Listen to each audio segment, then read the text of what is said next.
Hey, Chris, who do you fight in Suikoden? Is it Billy Suikoden? No. James Suikoden II? No.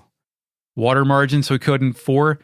No. Oh, shit, but we're not talking about Suikoden yet. That's episode 1 of season 4. We're on episode 44 of season 3, Final Fantasy VIII. Hey, Eric. Yeah. Do you want to make a Final Fantasy VIII podcast one more time? Let's do it. Well, one more time on the main. There's bonus things, but yeah. Patreon.com/RetroAM. Ding. To hear the other stuff, but play the sounds.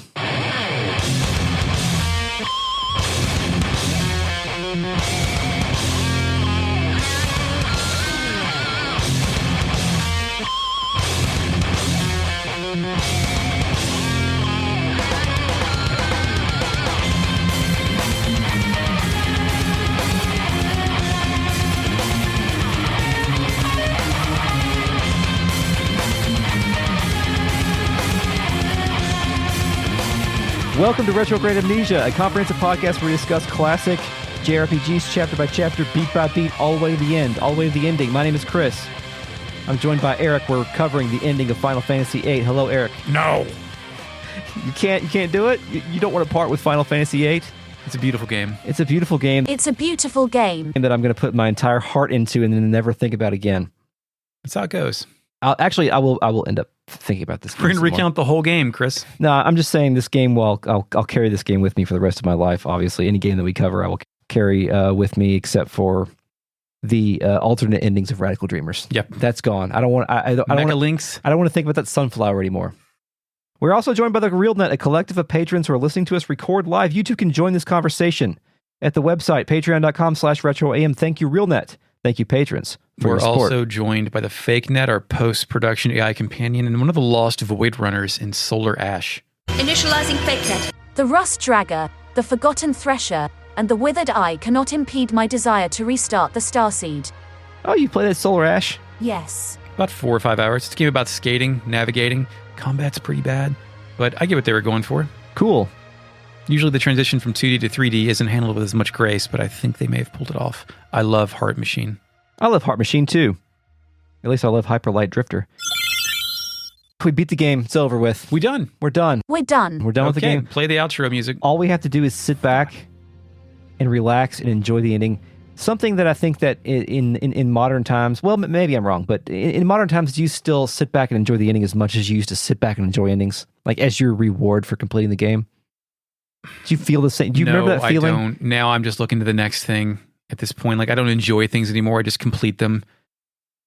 I need to readjust my brain so I enjoy the moment as opposed to waiting and looking for the next moment. It's like the fucking how Marvel broke people's brains. They just want to watch the last after credits thing. What's the last ending that you can remember of a game that you played? Not counting anything on this podcast. Like even if it was yesterday. Like can you remember the ending of something happened? The last game I beat was Lost Judgment. I don't know if this is because I haven't beaten in a game in a while, but I can't think of anything except for the very last game I played, which was Inscription, which had a memorable ending. So congratulations. Is that worth it? Oh yeah, you got to play Inscription. Okay, well the PC comes tomorrow. Yeah, you definitely got to play Inscription. But no, this, like I think I referenced the last episode, with an ending like this, I would beat it multiple times just so I could watch the ending. Because like you said, YouTube didn't exist yet, and downloading 10-minute videos off the internet, impossible. Yeah. Even with DSL, that shit was frowned upon. Plus, where do you find that stuff? That's why save files were so important. Yeah. So you could go back and see the end of the game. When I moved into a house with maniacs in 2003, we had an oral agreement that if the thing burned down, which we all felt was inevitable, we would go get the memory cards out first. Then the dog. Yeah. She was outside most of the time anyway. Fucking place burned down so many times. Almost, man. So many things happened there. Okay. Played Tekken 4 for the first time there. Yeah. The Japanese import. Absolutely. On the white screen, Irvine alone stands up. Ethereal whooshing fills the air. I love ethereal whooshing. He's moving around with ghost effects. He asks if it's over. Is this always Irvine, or is this just I had Irvine?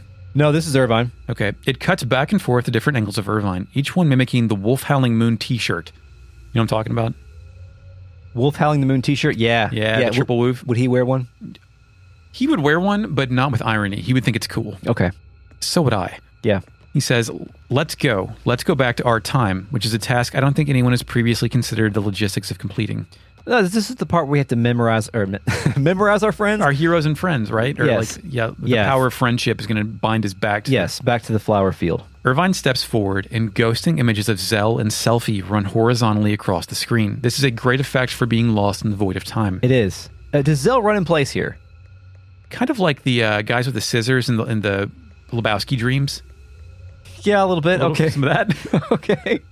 Zell to no one runs in place and says, "Shut up. Just calm down and think where we have to go," which is talking yourself and your friends through it. Can they see each other, or are they all barking out commands to unify each other? I think they're all like in a dark room playing Marco Polo or something. Okay, yeah, that's good.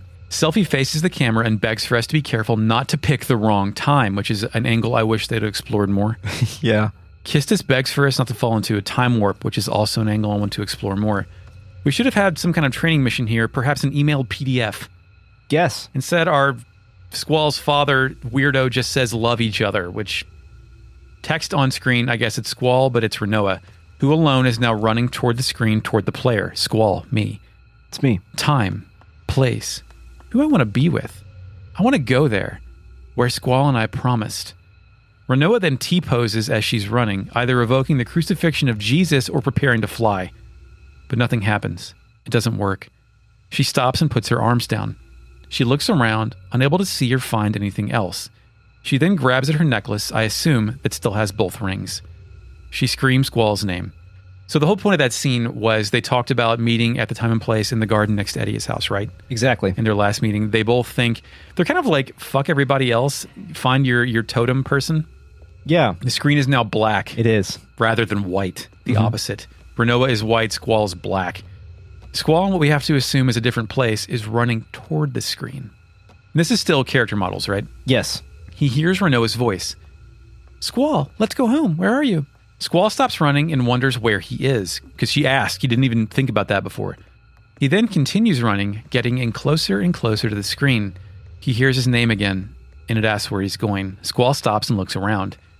Squall then hears footsteps.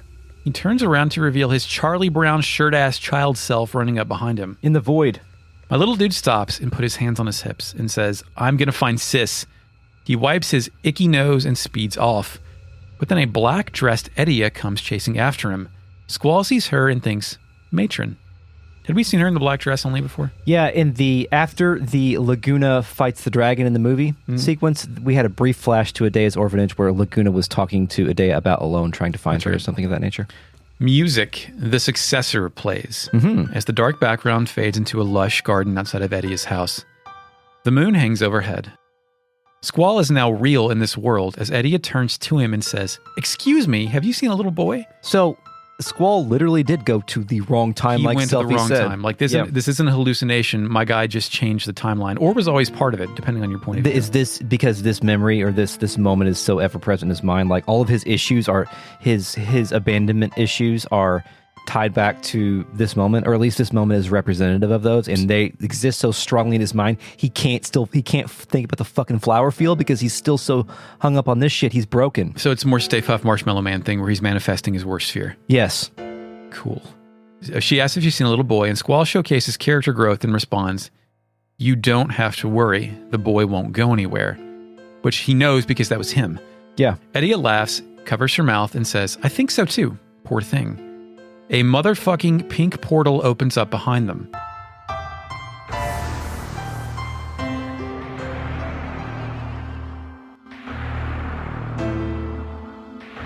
Squall brandishes his gun blade and says, "You're alive," as Ultimecia materializes and steps out of the portal. Edia recognizes Ultimecia as a sorceress. Squall confirms, calling Edia Matron. Ultimecia, a bit wobbly, starts walking forward. Squall then summarizes the plot. Yes. "We defeated her, Matron. Stand back." He draws his gun blade, unable to believe this shit. Edia turns her back on the creeping Ultimecia and says it's okay. There's no more need to fight. That sorceress is just looking for someone to pass her powers onto. In order to die in peace, a sorceress must be free of all her powers. I know, for I am one too. I shall take that sorceress's powers. I don't want one of the children to become one. So this is the Ultimecia we just killed, right? Following Squall through time? Yes, absolutely. This is the moment. And remember, we heard Edea allude to this moment as we left her house. Because Adea knew this was always going to happen. Yes. Right? Yes. And yeah. And the new piece of information is that a sorceress cannot die in peace unless she transfers her power. We don't want her to die in peace. To a new person. Just cut her head off, man. Yeah, but Adea has empathy for this moment, and that's why she... Kill Adea too. That would fuck shit up. Nope, you're out of sorceress at that point. All done. That's true. Now, I have some interesting information. This information about these sorceress not able to die in peace without transferring their powers is actually in the game files. The Legend of Final Fantasy VIII by Remy Lopez, the author indicates that this information about the sorceress not being able to die in peace unless she transfers her powers is in the game files, but never made its way to the information panel. Is it just dummied out? Or they just didn't put it in those info panels that we read earlier a couple episodes ago. Would have been nice to know, but it's basically impossible to put this entire sequence together until you know that specific piece of information. I need some ambiguity at the same point. Oh, yeah, that's true. Adea walks towards Ultimecia and allows this transfer of power to occur.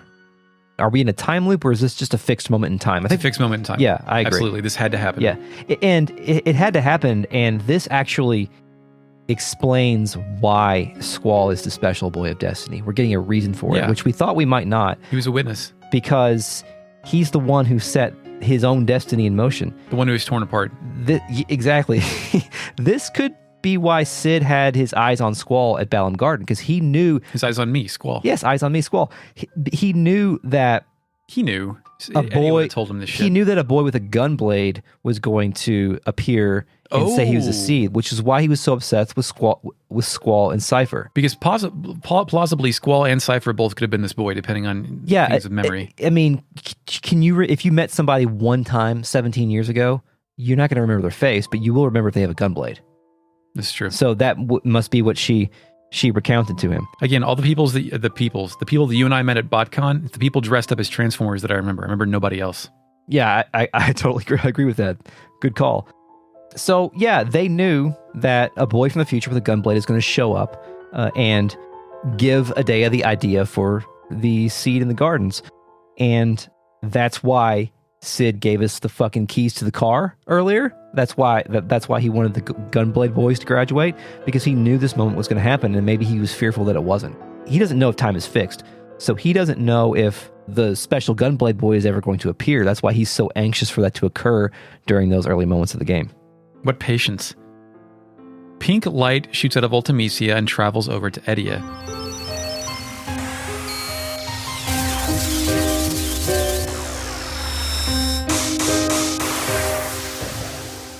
Ultimecia hovering, then falls to her knees and collapses into light. Edea then too drops to her knees and falls, catching herself with one hand. Squall rushes up, takes a knee, then takes her other hand. Edea asks, "Is this the end?" And Squall says, "Most likely." End of what? End of time? Compression.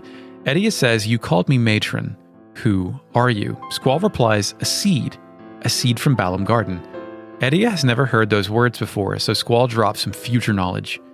Both Garden and Seeds were your ideas. Garden trained Seeds. Seeds are trained to defeat the sorceress. Edea lets go of Squall's hand and stands back up.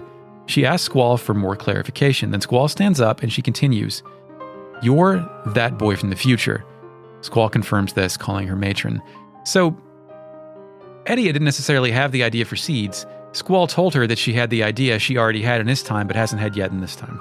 Yes, this was always going to happen. Right. So it's a circular logic. The idea was incepted by time. Yeah. Because Squall didn't come up with the idea. No. He just delivered the idea. It's the whole John Connors his father has to be his own man that he's half the man he used to be.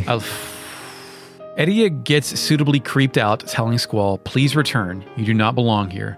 Then little Squall runs back up and tells Edea he can't find Sis. Edea kneels down to speak to him and says, "Am I all alone?" Little Squall then looks at Big Squall and asks who himself is. Edea lies, saying nobody, you don't need to know, as she rubs his hair. She then delivers a top 10 line for this game. "The only Squall permitted here is you." Fucking why would you tell a kid that? There has to be a better line read for that, right? Like yeah. The original. Where's Radiant Butterfly when you need him? I love It was just very silly to me. Eddie then turns to face Big Squall, the sibling of Bigger Luke. Yes. And asks him if he knows where and how to return. He says nothing. She asks if he'll be all right by himself. He raises a hand up to his face in a gesture I have never seen anyone in this game make before. He does like the Scout Donner thing. I was thinking like the two. Yeah. Should he have done the fucking blue fucking firewalk with me, hand over the face thing? It's plausible. Then there's a clash. Clash of Titans. Eddie turns ghost, then the lights dim, and Squall faces the camera and continues to think. Because I'm not alone. Purple light shoots out behind him, and the scene fades to black. Squall then fades out of the picture and repeats the line, I'm not alone. If I call out, they will answer. Ah. It then cuts to Squall in the darkness as the ethereal whooshing returns. He's looking out for someone. He asks, where is everyone? He asks for Renoa, then the rest of the crew. He screams Renoa's name and then regresses, wondering if he really is alone. Squall then ghost walks through the darkness, going back to the old chestnut of wanting to hear Renoa's voice. Squall wonders where he's supposed to go, then falls to his knees. He knows he can't make it back alone.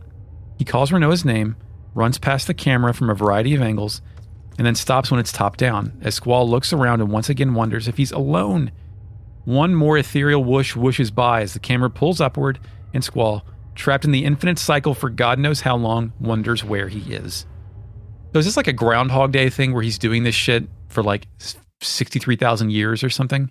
Like, are we supposed to assume this is 20 minutes, 2 days, or like a long time? I think that you can't make a time judgment here. Like it's indistinguishable. He doesn't need food or anything because time's compressed. Yes, there is only a moment, and he's probably experiencing all this at once. Actually. Oh, okay. So yeah. I almost said time compression, not ironically, but yeah, you can live inside of a moment that lasts. It's like playing Super Hexagon, where time is compressed and 1 second lasts for fucking an hour. Yes, or Bayonetta. Yes, similar. Well, that's you actually slow down your witch time in that. Endgame CG cutscene. Chris, I've captured a 19-minute sound file for this. We're not going to stick to it. I'm going to play it anyway. We're just going to see what happens. Endgame CG cutscene.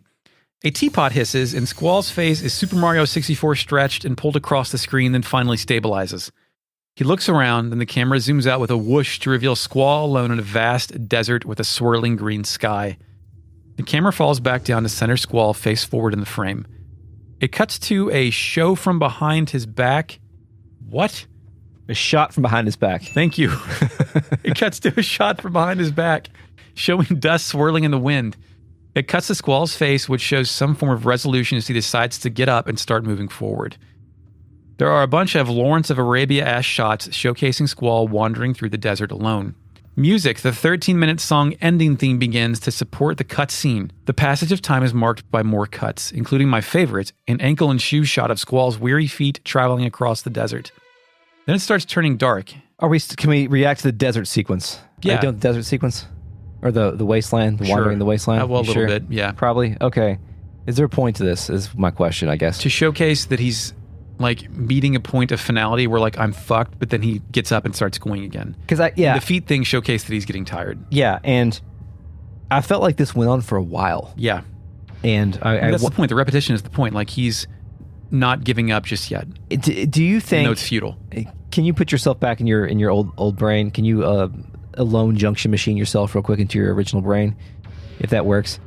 Did you think that there's a potential that Squall isn't going to make it? Just because you have the only game you have experience with is Final Fantasy VII. But I hadn't yet played fiction that subverted that trope. I assume the hero always has to be at the end of the game. Now I expect nothing. We're recording this as The Matrix Resurrections comes out, and I've heard that movie. All I know is it takes some fucking swings, and I'm so curious to see what that movie does. Yeah. Because Twin Peaks: The Return is a good thing for giving something that is exactly what you need, but nothing what you want. Yeah. Mm-hmm. And that turns into a thing that you want. But no, I don't think this game does that. Okay. I was just curious because I felt like that part went on for a long time. So I didn't know if that was just purely a directorial thing to build intensity and to allow the player to wonder if Squall's going to die. Because Final Fantasy games are known for killing off characters. They've never killed off the main character. But no one has been killed off in this game yet. I think this is very by the book in this moment as far as the tension that it's drawing out of the player. It then turns dark, and an exhausted Squall begins to zombie walk, each step becoming slower and more labored. His shadow starts to follow him. He stops at a cliff and looks out of the swirling abyss of silver shit. He shakes his head, then turns around to head back. But now it's all fucked up back there too. It's cliffs everywhere. Oops, all cliffs. We get to a top-down shot of Squall standing alone on a floating island from Toe Jam and Earl. Squall can't believe this shit and collapses, taking his seat on the desert floor. My guy sulks and gives up. Which, Chris, if you're walking across the desert, then you're on an island full of silver things.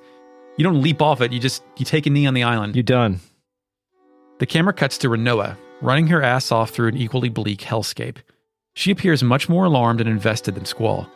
The camera cuts to an overhead shot and Renoa is now standing on grass. Chris, question? Yeah? Squall and Renoa fucked up here, right?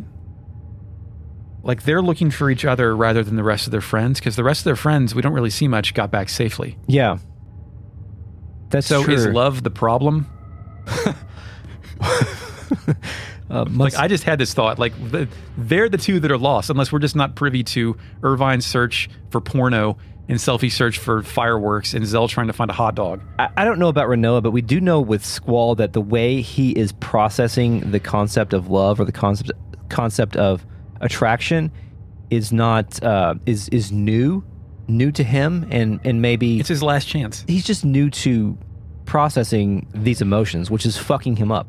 His love for Renoa, or whatever it is that there is between them, was not stronger than the attachment issues that led him back to Adea's orphanage. Like, I think Squall, like, is now regretting that, like, oh man, I should have learned how to feel other things along the way because I can't do it now. Yeah, I can't do it. I can't do it. It's no good. It's no good. No. Renoa is optimistic, manifesting her reality out of isolation. She looks down and grabs her necklace. With the rings in her hand, she looks up at the sky. The camera cuts to a pendulum-swinging shot of the desert floor, no doubt a first-person view of Squall's defeated gaze. Piano keys are audible, but probably not in this part. And Squall looks to the sky for hope. A single white Forrest Gump feather is falling out of the ether.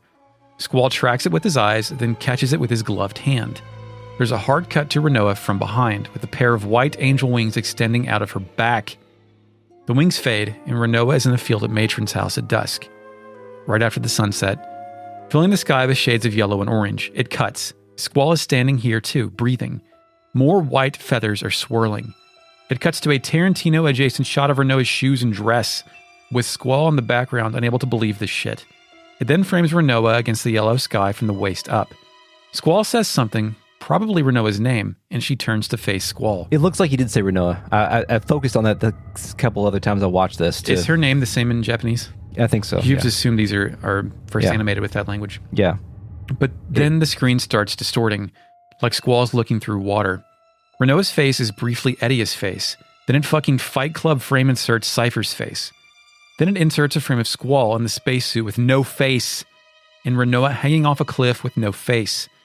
Then it cuts to Renoa at the Seed graduation ceremony in her white dress. She turns to face Squall, but her face is blurred and distorted. Face. I've had this dream before, Chris. You ever had a dream where you try to focus on something and then, like, you start figuring out that it's a goddamn dream and you can't see fine detail? It's really scary. No, I don't have those. Oh, boy. No. Well, you will now. I feel like my dreams are just time compression. We're like experiencing a lot of things in one moment. Mm-hmm. I think that's literally what's happening is you're taking entire journeys in like 3 minutes of REM cycles. Renoa holds up one finger, but then a frame of Balam Garden is inserted. There's also a frame of Renoa at night somewhere with black eyes and a darkened mouth. This Renoa distortion stuff is very odd. Is it? Do you think it's an expression of something, or do you think this is just a way to pad the ending and create suspense? I don't know if he's fatigued. I don't know if it's time compression. I don't know if he can't tell what's real. I don't know if he thinks Renoa is corrupted by sorceress magic. It could be any of these things. Is it supposed to make us think that Renoa is like a figment of everyone's imagination? I mean, I know that's not possible. It's just a mirage for his. Like, it's a beacon that he's trying to focus on to escape, but he can't do it because he's so fatigued. This whole Renoa distortion sequence invites speculation. Yeah. You know, and maybe we'll get deeper into that at some point, but I want to be in the room where they made the decision to see the storyboards for this, to do this. Yeah, because and maybe that's why there's no fucking storyboards in the North American release of the Ultimania or any Ultimania, because there's just it would explain too much, maybe. Or they were just disposed of. I was listening to the last episode of 8 Foreplay where a guy who helped make Rez was on. And he talked about like seeing the sketches from Rez just in the garbage one day and being like, "Can I have this? Yeah, can I get this out?" And that's what's in the art book that I Am 8-Bit sold. Is those sketches. There's an anecdote, and I'm not sure which companies these were, but when anime was first being run in the U.S. when they would send over the film or the cells or whatever. They would they were sending over the film, and they would wrap the package in like animation cells for like oh no, and the North American folks will be like, you could probably like merchandise these things. Yeah, you could probably sell these cells. There just wasn't a thought of that for Wipe certain my ass things. with the Mona Lisa. Yeah, I don't remember which show that was, but it was I thought it was an interesting anecdote. Renoa turns to face Squall again, holding up the finger. Her face is now translucent. There's the same insert frame with Black Eye's face after that. She faces Squall again, and it's a bit clearer than before. She holds up her finger, then her eyes and smile look weird. Yeah, we're getting kind of, I don't know, are we firewalking here? A little bit. It cuts to a longer shot of her Black Eye's face shot when she was in a daze in Delling City during Edia's speech. Renoa turns to face Squall several more times, and each instance the camera cuts away faster and faster. At some point it zooms in on her face, and 1998's finest Photoshop filters distort her head in different ways, including Cypher's smiling and empty-head Squall astronaut frames file their way in again. It cuts to a brand new angle of Renoa, a lady in a blue dress with shorter black hair at the graduation ceremony. She has her back to Squall and she's talking to someone else. The scene keeps rewinding and restarting. Eventually, Renoa is in the white dress and she appears. She walks angrily toward the camera and her face distorts. The scene resets. That angry walk was the same walk that she had when she first met Squall. Was it the exact same one? The exact same I think CG?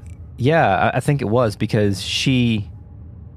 Was it when she was walking away during the mid-dance when he appeared and did not give a fuck? I think it was when she was first walking, and she wasn't angry walking to me. She was like bubbly walking. But I guess, I interpret it that way with... Because you couldn't see her face. Right.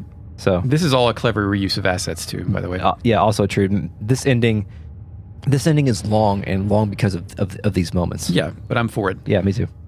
A mess of video effects explode on screen. We're now in a time portal tunnel, and Renoa's necklace rings are dangling in the center.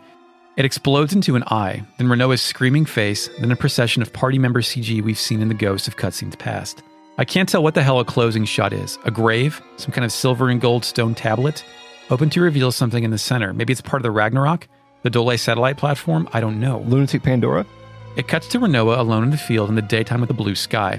Or maybe looking out over the garden balcony, I can't tell. She turns around, her hair blowing in the wind. She faces Squall. Her face is now distorted. And there's a frame of Cypher forcing Renoa into a dell cut in here. Yeah. It then cuts to the Dole satellite platform. Then an outrageously fast zoom-in shot of an explosion in front of the setting sun. A Nights into Dreams daytime shot of Delling City that I know we've never seen before. And then I assume Delling City with Renoa in her white dress holding up her finger. It could also be the graduation room. I'm not entirely sure. Yeah. Renoa, out of focus, walks toward the camera. When she gets in front of the camera, she dissolves and starts to walk over. The camera pans to the right, revealing more arches and transparencies as it fades in sequences of Squall and Renoa dancing over the arch room. It lingers on a CG shot of Renoa moving her head back and forth, then looking around. The room starts spinning faster. Even the music sounds like it's being forwarded. I don't remember this shit being quite this crazy. Images of Cypher and Edia are superimposed over her face as the room continues to spin. It eventually spins so fast the entire background blurs. But then Renoa emerges from the chaos and runs toward the camera. She distorts and explodes right before she reaches the camera, or I guess Squall. Frames cut inside include the famous one of Squall's head with no face. Squall with a shattered space helmet and cold dead blue skin in space. On second thought, that cold dead blue skin might be Renoa. The body's wearing the ring necklace. Oh. So I think he has no face. She has shattered astronaut helmet. Like, if he didn't go rescue her, that would be what she wound up as somehow. Okay. The camera zooms in on Squall's face with a harsh white light. His left pupil dilates. It cuts to a shot of Squall alone with the white background facing the camera. He looks up at the sky and the white light surrounds and engulfs his body. The screen stays white for 10 seconds. Then a white feather falls from the top to the bottom of the frame. It wafts for longer than you may expect, then comes to a rest in the center of a spotlight on a white floor. It lingers on that still shot, then fades to white. I earned a trophy for beating the game. I earned the platinum trophy for getting every trophy. Good job. The camera pans across the arid, lifeless desert, but some happy piano keys work their way into the otherwise idling melody. Renoa, strutting with what can only be described as alarming confidence, emerges from the darkness. It cuts to shots of her legs walking, mirroring Squall's journey minutes ago. It then cuts to a fan service adjacent shot of her breasts, along with the pair of rings and the necklace between them. It cuts back to her legs, then her full body walking toward the camera. An orchestrated version of Eyes on Me begins to play. Renoa notices some shit on the ground to her left, and she looks over. The camera cuts to Squall, passed out on his back. My dude gave up, or died looking, however you want to read that one. Mm-hmm. What'd you read, died or gave up, or just forgot to stay? I think he was, like we alluded to before, he couldn't do it. Like he was incapable of... Tapped? Of finding anything other than his own sadness. His own misery. Yeah. All I found here was misery. Yeah, which I guess kind of plays into the theme of love, right? You need the two one-winged angels, except for Renoa has both wings. Yeah, she literally has both wings. That's fucking funny. Yeah, that's how much of a fucking sad sack of shit Squall is. A pair of knees appear near his head, and then Renoa's hand appears and grabs at his neck. The camera switches to Renoa's face, just as she jostles around and tries to lift Squall's head. This is a very gender swap thing too. Usually the man rescues the woman. Yeah. Mm-hmm. With her left hand behind his head and her right hand on his chest, she moves her free hand to brush his hair out of his eyes. It cuts to a side profile shot of the lower half of Renoa's face. She says something, but this game has little spoken dialogue as the lyrics get to the part where Fei Wong says, "Eyes on me." It then shows Squall's face, eyes still closed. It cuts to a wide shot with Squall and Renoa in the right third. She's on the ground, propping his body up a bit. This would make an excellent Twitter or Facebook banner. She's speaking to him. There's some kind of motion from her side. Is this some like end of Lost in Translation shit where you're just supposed to imagine what they're saying? I think so, and I don't think that anything that they're saying here is particularly important. No, I don't think so either. Yeah. You get the gist.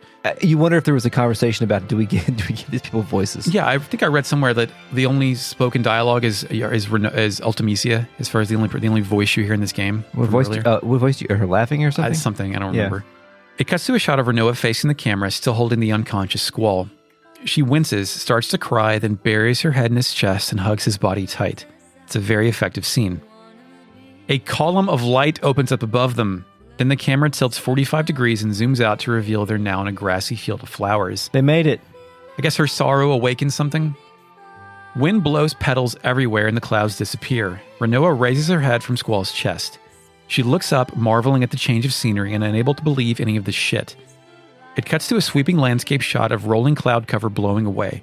Could this have happened if Renoa was not a sorceress? Like, don't they both have That's to like? That's a good one, man. Don't they have to meet in the middle there by imagining the power the of same love thing? just woke him up, or changed the start. I think it's just because Renoa feels fucking sorry for him. Yeah, maybe it's not love, it's pity. And I do too, to be honest. The flowery sunlight field is filling with flower petals. Renoa seems to accept this and looks back down at Squall. Pink flower petals form a vortex around her surprised face, then the camera follows those petals to a blue sky. The flower petals turn to white feathers. It cuts to a shot of the infinite ocean reaching out to the horizon. It cuts to a red bobber floating with a fishing line visible. Chris, Master Fisherman, is about to show up and ripen the game ending, son. Not. Nope. Instead it reveals fucking Cypher. Fucking Cypher is okay. Shitting up the joint in Balam's dock, squatting on concrete next to a blue plastic bucket and holding a fishing pole. I instantly remembered how angry I was that Cypher didn't get his comeuppance. Right? But now he fixed his coat.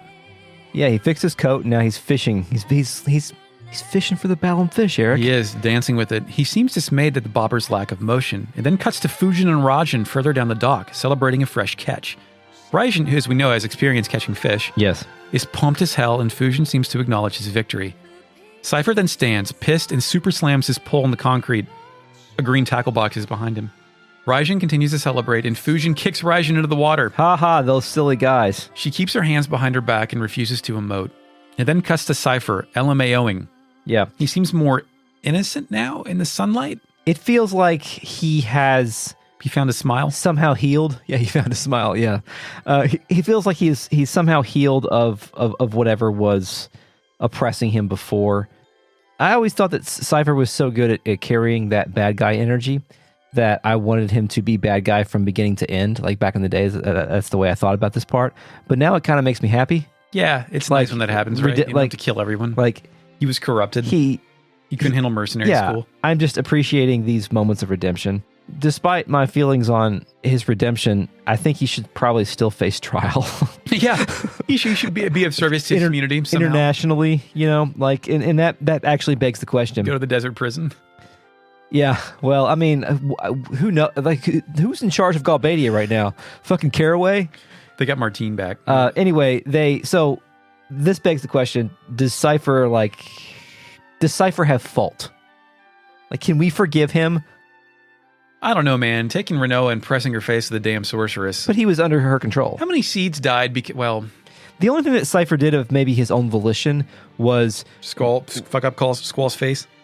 Well, that, and also run into the TV station and hold a gunblade to the president's neck, but fuck that president, right? Of course. Delling. I'm okay with it. It cuts to an overhead shot of the dock, now covered in shade. Raijin is getting out of the water. The camera pans down behind the backs of Cypher and Fusion. Balam Garden cruises by overhead. Yep. Nita's putting in work. Cypher takes it all in, then seems to smile a little. The camera cuts to a white feather floating in a blue sky. It falls down to the open yellow and green grassy plains around Windhill, with Laguna standing at the end of a dirt road. Laguna looks down into the open palm of his left hand where he caught the feather. But the feather isn't there. But a wedding ring sure is. It zooms in on Laguna's eyes in the bright sun, then he de-ages 17 years as the moon changes to the only source of light in the nighttime. Laguna is staring at his hand again in the same green field. At the other end of the path, Rain, in a white sweater, lurches forward from behind him. Laguna turns around to meet her. Rain says something we can't hear because this game has no spoken dialogue. Then Laguna bashfully touches his head. Rain gives Laguna an inquisitive look. Then Laguna waves hello and starts walking away. So Chris, he asked her to come out here and is now shying away from whatever he wanted to tell her. Yeah, but he's being Laguna. Of course. Yeah. Yeah, I wouldn't have it any other way. Mm-hmm. Rain rushes up to Laguna and stops him. He takes her left hand, then slides a ring over her finger. Rain loves believing this shit, holding her hand in front of her face. He tricked her, Eric. It switches to a first-person point of view of Rain staring at her ringed hand in front of an out-of-focus Laguna in the background. It cuts back to a shot from Laguna's point of view. Rain meets her ringed hand with her other hand, clasping them together, and looks up at Laguna in pure adoration and appreciation. I have no idea how they made Rain communicate this blend of emotions through 1998 CG, but it's really good. Yeah, there's a lot there. She goes on for a while. Almost that another indicator that maybe there was supposed to be some dialogue there. Yeah. Or maybe this was supposed to be a cutscene from the cut Laguna content. With that truck, like perhaps he drove his truck out here. Yeah, but I kind of like it here, though, yeah, by the way. Nice. Because you're getting the result. You're getting what he wouldn't tell us before. It cuts to Rain's point of view staring at Laguna. He smiles a bit, then holds up his own left hand, revealing he too is wearing a wedding ring. Chris, is that how it works? Where'd you get your ring? From the ring store. Me too. Yeah. It cuts back to Rain. She holds up her hand too, matchy-matchy. It cuts to a side profile shot of Rain and Laguna holding up their hands. Then Rain falls into Laguna's arms as they embrace. There are two lingering shots of Rain and Laguna hugging and closing their eyes, mirroring the cover shot a little bit, the art. Now that Laguna has captured this woman, so to speak, he's now going to shoot her into space. Yes, absolutely. Yeah, we do with all of our women. This mirrors what he did to Adele. Like, thanks, Mom. He shot his girlfriend up there too. Well, no, I know he's not gonna do that, but he tricked her with his little like, oh, I'm leaving and not gonna say anything joke, and gave her the ring, and then now she's happy. But with Adele, he's like, hey, fucking come in here. Look at this, Lone's in here. You're getting the space pod, huh? Just kidding. No, but get in. Mm-hmm. The camera pans into the night sky, revealing the always full moon of this world. The sky turns blue and we're back in the present. Laguna stands at the end of that road, hands in pockets, shirt untucked. He approaches a headstone. He kneels down and the camera reveals the engraving. Rain Lore. Laguna, off camera, puts his hands on the stone, I guess. He then turns around. Elone is walking down the grass path. Kyros and Ward, in their traditional battle outfits, are in the distance behind her. Ward and Elone wave at Laguna, the camera, and the player. Laguna waves too. There's a long shot of Elone still waving, and then she sees something in the sky. Pink flower petals start blowing in the wind. Laguna sees it too, then turns his head. It's Balam Garden, hovering overhead, directly over Laguna and Rain's grave. It fades to black, with Laguna and Rain's headstone at the center of the screen. Executive producer, Irinobu Sakaguchi. When Balam Garden flew overhead, is that the moment in which Laguna knew that they had succeeded? I think so. Because they're back? Because I don't think Nita would have moved without direction from Squall. Yeah, that's true. They would have awaited whatever the fuck this final battle thing was, or they would have been so compressed in time that until the timeline was fixed, they wouldn't have been able to move anyway. But the timeline was always going to be fixed. Well, the timeline was always going to be fucked. fucked. You don't know that. There's still tension. Yeah, actually, yeah. The only fixed point of the timeline that we don't know is the result of the battle. So at this point, are we okay with the Laguna-focused ending and the ambiguity? The ambiguity, yes. Like, I am for ambiguity. I am now. Were you then? I sure as shit wasn't, dude. Yeah, I think so. Well, it's a good question because I think this ending, like, it's trying to sell you an emotion because it plays the music at the love moment and does all this stuff. And you get some finality to Laguna and Rain, too. The question you've been wanting to ask the entire game. Yeah. And that emotional crescendo was supposed to be that, like, when Renoa hugged Squall's limp husk of a body back to life and the Eyes on Me song started to play. I think that was the moment that worked for me originally. And maybe it's just because, like, I wanted a girlfriend or something, or like absolutely. I wanted Am I to be 16? Absolutely, yes. I wanted to be loved or whatever. Any romantic dream is the most romantic dream. Now that scene right now did nothing for me this time around. I mean, it was cool from a technical standpoint and from a visual standpoint. The Laguna scene did nothing for you this time? No. The Squall, the hug Squall back to life thing. Right. But I did feel like a swell of emotion come when I see Laguna approaching Rain's gravestone. Yeah, he's still the happy-go-lucky guy and optimistically through this tragedy of a brutal murder. Because kind of his fault. Exactly. The flashback to Laguna and Rain's betrothal, I think, is like one of the more or maybe the most heartbreaking scene in the game, because you know he's never going to see her again after that moment. Yeah, like we didn't see any, like, Julia only had one scene in this game, really. Yeah, exactly. Like Julia was, I think Julia was there just to capture the essence of Laguna. Capture his virginity. That too, maybe. And so now that I've had a girlfriend before, congratulations. Now I'm all about experiencing Laguna's sadness and guilt. Mm-hmm. And I want to stand over my wife's grave. Woohoo! Is that kind of fucked up that the most resonant feelings? You're supposed to yell at me for that. With me. No, I'm agreeing with you. I mean, I don't want to stand over my wife's grave, obviously, but is it fucked up that, like, the most resonant feelings from this game are Laguna's guilt and his regret? Like his regret that he was never able to see Rain again, and perhaps his guilt that he is kind of responsible for the world state, which is maybe just dipping into my fan theory more than the otherwise. fact that he thinks about it is his first period of actual reflection and not acting on just pure impulse in this entire game. Yeah, that's true. Showcasing that he has grown as a person. I think that this game, like, not dealing with Laguna's guilt is maybe one of the game's biggest misses in terms of character development. I mean, they did here though, right? He thought about it. That's more than we got before, where he just, like, he never apologized to Ward. I still would have liked one on that. I guess he gave him a job. Yeah, I mean, or maybe this is actually the moment when he begins to deal with the outcome of his actions in terms of shutting down the country for 17 years, etc. Did you wonder why Kyros and Ward didn't have their Esther clothes on? They changed back to their battle shit. Oh, they were outside the borders, maybe. Yeah, I guess so. They're civvy clothes. Yeah, they're in Windhill. It's hard to deal with Laguna at the end of this game because there's so much of his story that you don't know how much that the developers wanted Laguna to have to deal with the fact that he let the world suffer at under the Galbadian Empire, and he allowed the war economy to flourish so that the gardens could flourish. I go back to, like, Laguna allowed the gardens to be created because he provided the technology, his country provided the technology for them because he knew they were going to be needed to deal with the sorceress problem. Based on Eddie's word. And I guess Adele. Well, he already knew there was a sorceress problem because of because he was tied up in the Adele situation. So we don't necessarily know if he knew about Ultimecia. Well, obviously he knew about Ultimecia because he had the plan. Did he ever tell us how he knew about Ultimecia? No, not really. So it had to be from Adea. Yeah. Okay. Do you think this ending was conceived when the Squall and Laguna thing was still 50-50? It feels like it. Like it feels like maybe some of the stuff was maybe not crammed in here, but used in here. Like, I think he was always in this field because of the Balam Garden overhead shot with Cypher. Like, that just, I don't know, like, before I knew there was more, I would have thought, like, does Irvine or Selfie deserve more of a resolution than this? Right? Like, I wish, like, the garden would have gone over all of their heads. The game was not even designed to be like that, though. You know, I know, like, but they said that. members. I agree with you. Like, I would have liked to have, like, Cypher got some ending shit. Yeah. Fujin and Rajan were in the end game CG. It's essentially like this game is. I mean, this doesn't equal out in terms of time, but the ending was, in essence, it was 3/3, like Squall, Renoa, Cypher, and Laguna. You're right. It's weird that part of that is Cypher, which maybe Cypher's development would have been is another miss of the game's writing. Cypher is the failed candidate, perhaps. So, did you expect more after this? Like, the first time you play this game, were you like, oh shit, that's it? Or were you trained to, like, before the Marvelification of post or during credits. Final shit. Fantasy VII had a post-credit sequence, so Yeah, that's true. Red 13 running toward the yeah. So I think we've been kind of trained for that.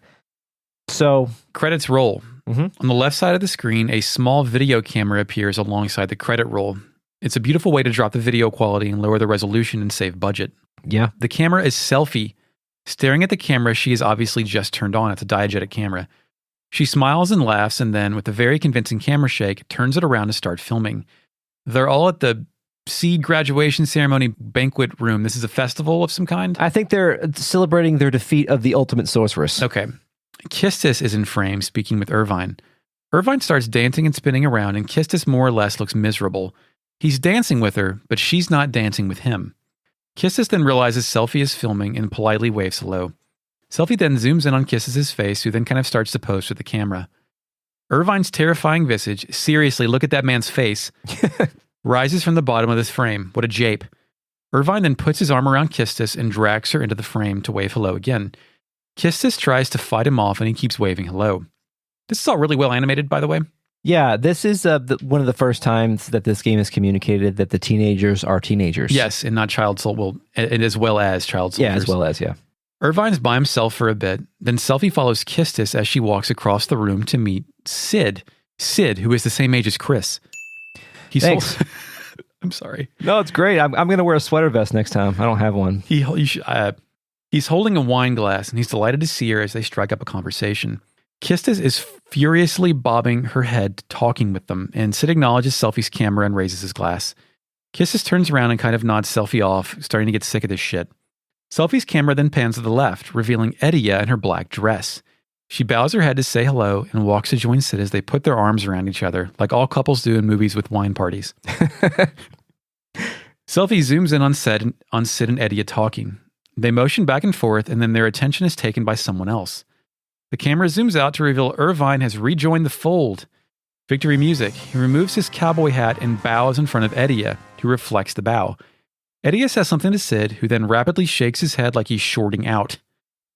Irvine then turns to face Selfie's camera. God, what if Sid reveals a fucking robot right here?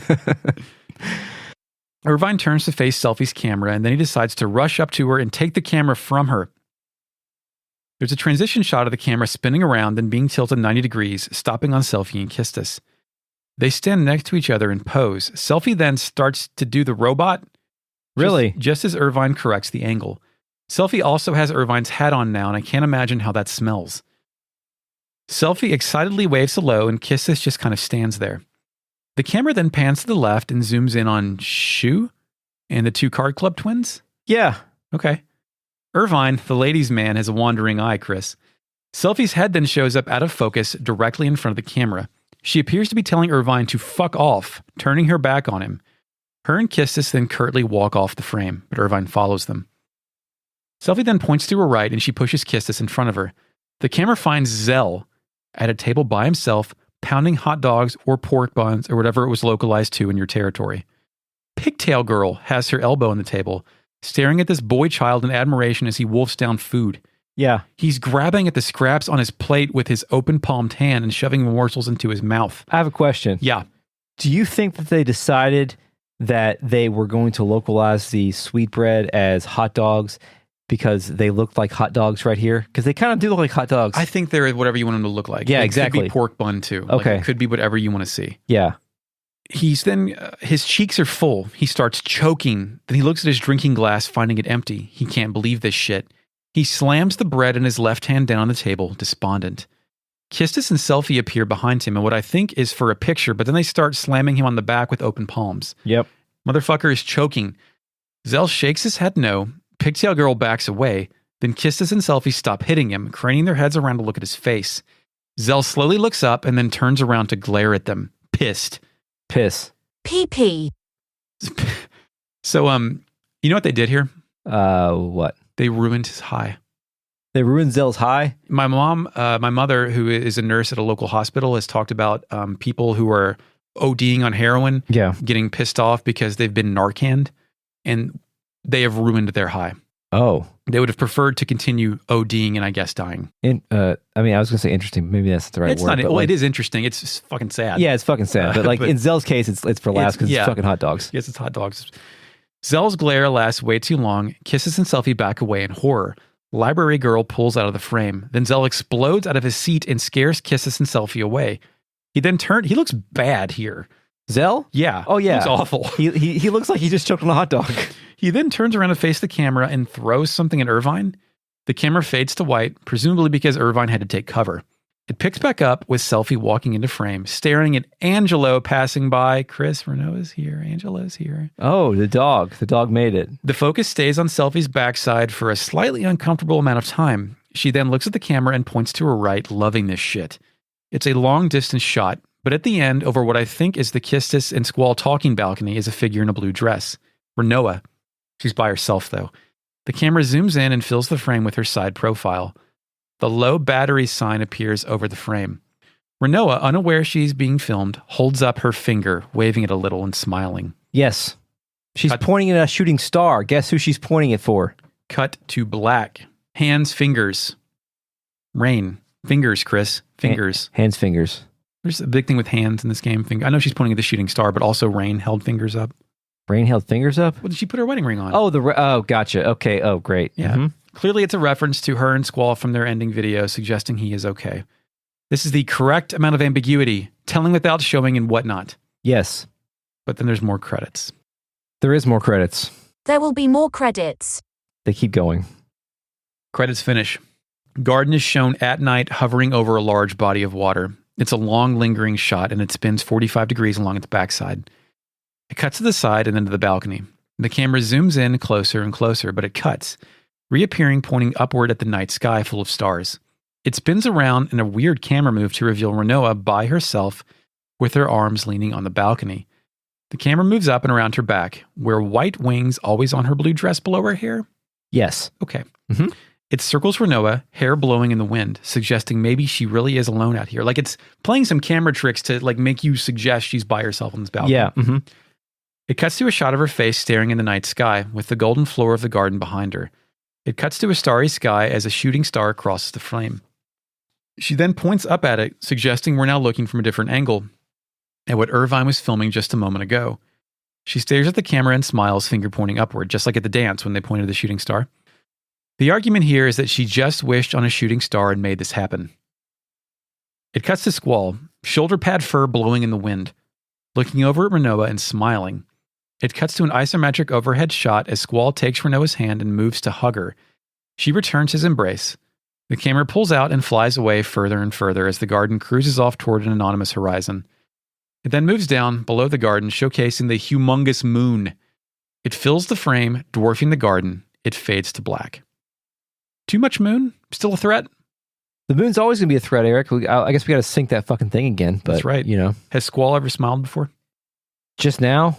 That's it, I think right? It's the first time. Like, he finally chilled? Yeah, he finally chilled the fuck out. The end. Which I get. It's hard. It can be hard to chill out. Yeah. Like, I understand. Yeah. The end. Final Fantasy VIII, 1999 Square. Wow, what a great time, 1999 Square. Fuck it. Cut it. Fuck it. Fuck it. Send it in. That's the game. That's the video game. We're done. That's the end of the yeah. notes. I mean, unnecessary but charming. I think that it would have been best served without that last part, maybe. Without revealing that Squall's there? Yeah. I think so too. Yeah. Like that's the ambiguity that I crave now because every sign is that he's there. As soon as she holds the fingers up, you know. Yeah, absolutely. Otherwise, or she's just gone insane and she's hallucinating. Also, everybody's fucking happy. Yeah, everybody's happy. Well, I've been to wakes that are momentarily happy. Yeah, that's true. That's true. Man, how fucked would it be if they panned the camera over and it was Squall's casket? Dude. Or Squall's memorial or something, because I don't think they would have recovered a body. All the GFs are there crying. Fucking Doom Train's face is still the same because he's always sad looking. Yeah. They all board the Doom Train to leave like Astro Train. They all fit inside of it. They put Squall on the Doom Train to take him to the next realm. God damn, yeah. Squall becomes a GF. Griever. The most powerful GF. It's a fixed timeline, Eric. I don't really have much else because we said most of our piece during the ending. Yeah, I got it. Where would you rank this in our 3 games, Chris, that we've covered in the main feed? Are you talking about like the game or the ending? The game. The game. The game. It's in the game. Shit, I was not prepared to answer this. The ending, I think it might be the best ending, except for that last part. I really liked Xenogears' ending. There's a lot to it. Xenogears' ending ends at the right moment, the exact right moment.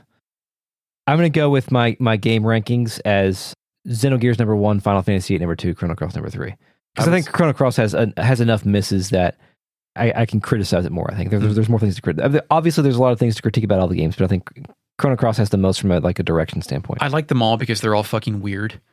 Yeah, this game, Final Fantasy VIII, is a fucked game. It's the weirdest Final Fantasy. I think. Yeah. I mean, 12 is up there as far as some of the choices that it made to go with the thing. Yeah. But it's such a weird game. But I think Chrono Cross's weirdness is more of the variety of like whimsy that I've come to appreciate as opposed to the deathly serious. I mean, Chrono Cross is serious too. I mean, Jesus Christ. But like, the one thing that Chrono Cross has going for it is it is an absolute expression of somebody's voice. Yeah. And Final Fantasy VIII maybe isn't that, I don't think. I think Final Fantasy VIII is just, as far as we know. As far like I don't think there's a consistent theme here. Like the game was obviously sold as love and Succession of Witches, and I think they get the Succession of Witches part there. Yeah. But the love stuff, it's less about backloaded. It's less about love and more about like the acceptance of other people, I think. That's a good way to put it. I don't think Squall ever reached the point to where he can say he loves somebody. I think Squall, he never got there until he almost fucking died, like because Renoa had to bring him back. I really want the remake, Final Fantasy VII remake version of this, where they re-examine and reinterpret it from a different angle. This game was remade, you'd want all kinds of different scenes, but then it wouldn't be the game that it is. Yeah, that's true. So I think how much of Laguna is missing here, and how much more could Laguna add? Like, what kind of Evangelion thing could it be if like the game's remade, but it's 80% Laguna, 20% Squall? Yeah, that'd be great. That'd be fucking weird. Yeah, that would be weird. We're armchair directing now, but one thing this game could have benefited from, especially because this game is kind of, I guess, known for having a weird or unexplainable story at times. And I think if they would have defined the rules of Succession of Witches in the same way that you like define the Gremlins rules, like then people would have been able to follow it more. Yeah. You know what I mean? Because this game is very more difficult. Opacity. Yeah, this game is very difficult to follow. Then again, as opposed to Japanese storytelling versus American storytelling, like it's usually less clear intentionally because they want you to be more about mood and theme than literally what happened. That's also a component of like existing as a Japanese person. Like the level of ambiguity is much higher in Japan than it is in the West. I've read about that in a book. I do find a lot about whenever you there's developer interviews, American and British ones are much more keen to tell you what the fuck happened, whereas Japanese ones will say, well, what do you think happened? Yeah, I wonder, I don't know enough about Japanese like media as a whole to really say, but Mother 4 is your life.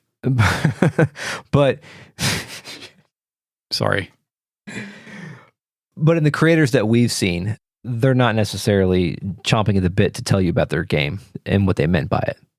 I think if I made a creative work and someone asked me about it, you would not be able to get me to shut up. I think that's probably true too. I mean, have you ever seen Warren Spector? Yeah. Or, folks of that nature. Why did I come up with Warren Spector there? I don't know. I literally talked with Dennis Dyack about bullshit for an hour in line. So I get it. I read something written by Warren Spector earlier, and Warren Spector wrote a column about JRPGs. I don't remember he doesn't like them. Really?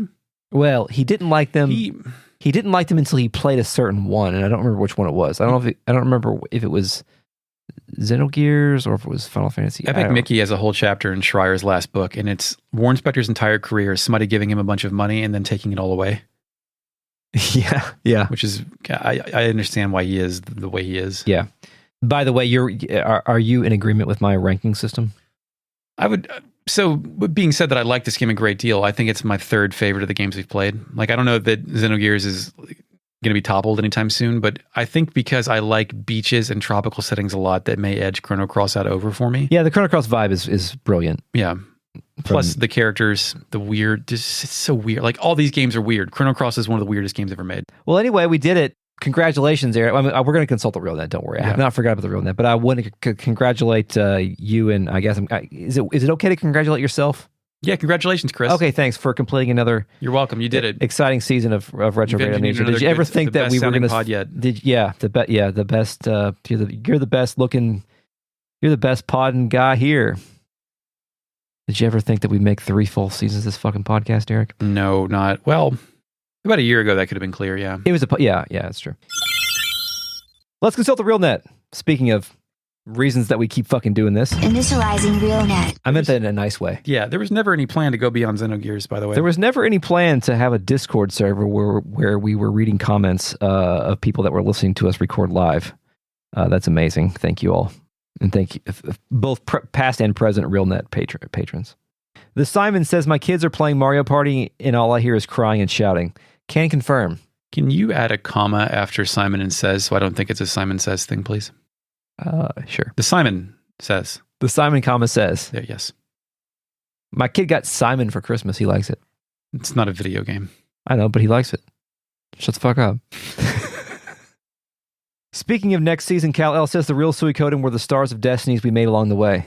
What teaser song do I play for Suikoden? I know nothing about that. No, don't do that. No, main theme guitar version. Okay. Guitar arrangement. It's in the Suikoden 1 soundtrack. I'm gonna delete this so it can be cooler when I play it when this ends. Oh yeah, absolutely. I'll probably have already. You probably won't even. You'll never even hear this, Eric. Initializing fakenet. Wrong. Everyone gets to hear this. Maybe. I don't know. We'll see. Flipmanic says space is like a sui of Codens. That broke me a little bit. Speaking of good endings, Cal L says Guardians of the Galaxy had a good ending. I'm reaching critical mass on people saying nice things about that. Yeah, game. I almost bought it at Target the other day because it was on sale, but I was like, I got too many fucking games to play. With Deathloop being $22 now, I'm like, man, I fucked up buying that at $29. Shy Guy 32 says, I think the last ending I saw was Metroid Dread, which was one hell of an ending. Eric, I saw that ending. I don't remember it. We're going on a little cabin in the woods on January. Oh, I remember it now. It's good. In the middle of January, I'm going to bring Metroid with me to that. Oh yeah, enjoy that. It has some it has some cool moments, I think. Shy Guy 32 says Squall is black as the new Squall is dead. When I said that, it sounded inappropriate. Yeah. Yeah, Shy Guy 32 also agrees with us and said this maybe after we said it or before we said it. It says, it just occurred to me that this moment might be why Sid was always on the lookout for a gunblade user, which we talked about. I'm having a little bit of a brain problem. Is there a black person in this game? Does Kyros has dark skin and also has dreadlocks, which usually is a black coated thing. Typically. It just seems weird to have we have a white bread party this time. Okay, I like this comment. Cal L says, what if this is only a semi-fixed point? Talking about the Adea's house moment. Like it could change between Squall and Cypher. Like Squall and Cypher could both be boys of destiny and like lead to that moment. Okay. Yeah. Actually, we talked about how they are kind of interchangeable. At certain points in the story, Squall and Cypher were interchangeable. It was just the way they processed their emotions was different. And, of all possible futures, most had Squall as the boy of destiny. Some had Cypher. Yeah, I think that's probably a good way to put it.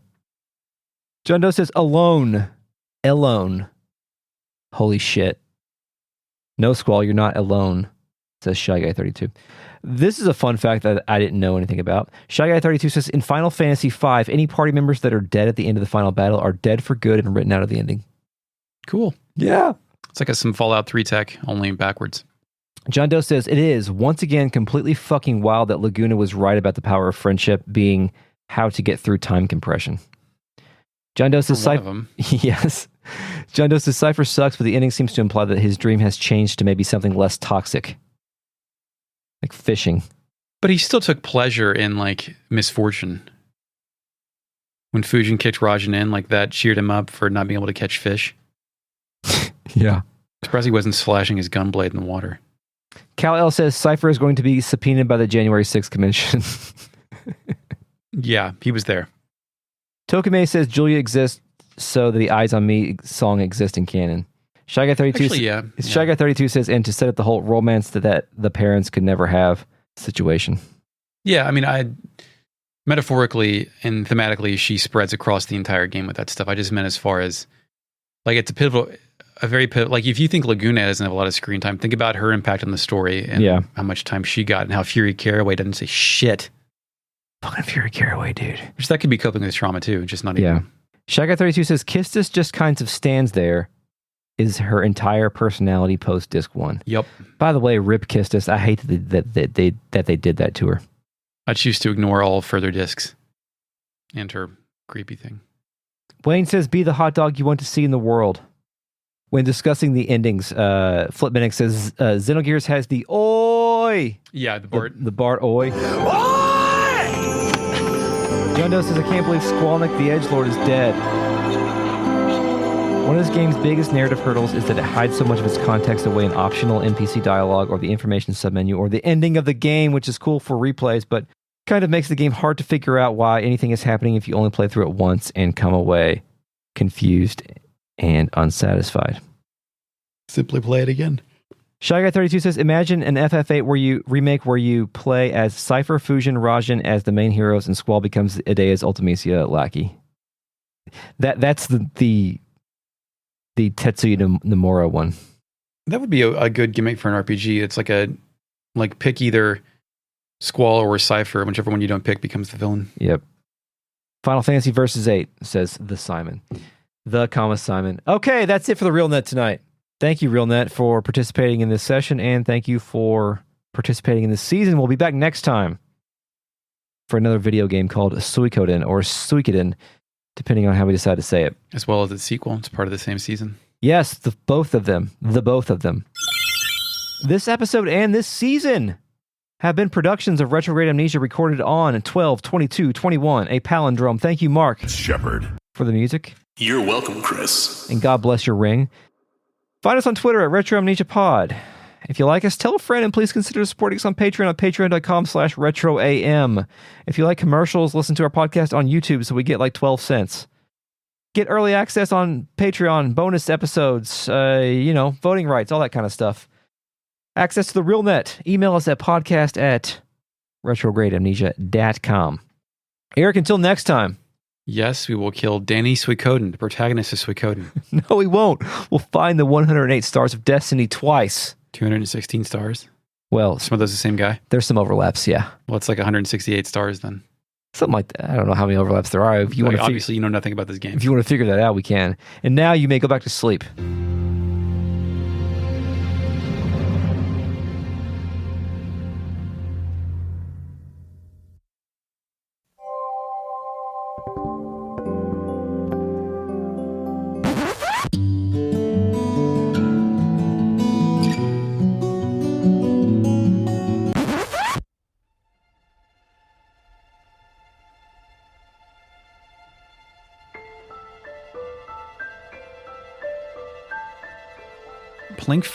Plink. Testing 1, 2, 3. Blah blah blah blah. Is it recording right? Yeah. Blah. Oh shit! This keyboard is not hooked up to that monitor. You seen that picture of the couple going through a divorce in 1997, and they're on their knees in a courtroom sorting through Beanie Babies? Yeah, I have seen that. Got to avoid that. Don't become that. Yeah, man. I just like to make Gundams. I like plastic robots. That's cool. I don't care if they're. I know they're not going to gain any value because I've already put them together. Yeah, I've already withdrawn all of the utility. Decrease their value so you don't have to get rid of them. Yeah, that's true. Yeah. Mm-hmm. Pause. Cut this shit. You know, a good idea for an intro I had that we now can't do because it only works last episode. Time compression. We open with the fucking end music and we close out with the intro music. You can still do that. Yeah, I guess we could. I'll just cut it up. That's fine. Sorry. Yeah, you can still do that. Fuck it.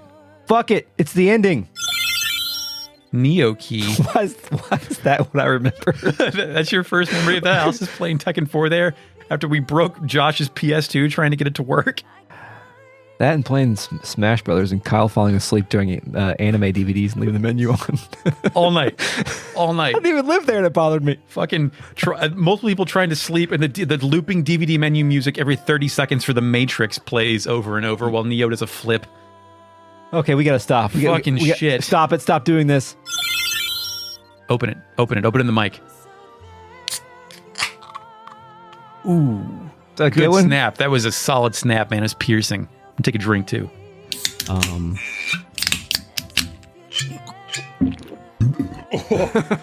Oh God. But then Romoa. Oh, by the way, Tiffany also would like to eat a hot dog every half hour. Oh yeah, sure. Well, Okay. I'll fucking eat hot dogs, dude.